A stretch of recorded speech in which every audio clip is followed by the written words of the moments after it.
Next, let's jumpstart the design for our website by adding the Starter Templates plugin. On the left side, navigate back to Plugins.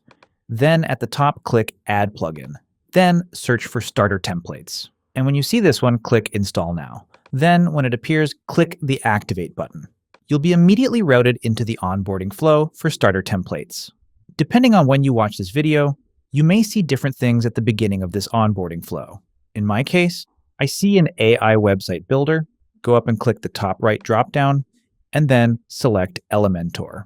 Now, if Elementor doesn't show up in the dropdown at the top right, let me show you really quickly how to enable it. You'll go to the bottom and click Exit to Dashboard. Then on the left side, you'll click Settings.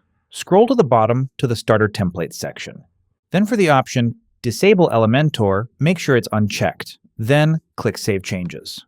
Return to Plugins, and under Starter Templates, click Get Started.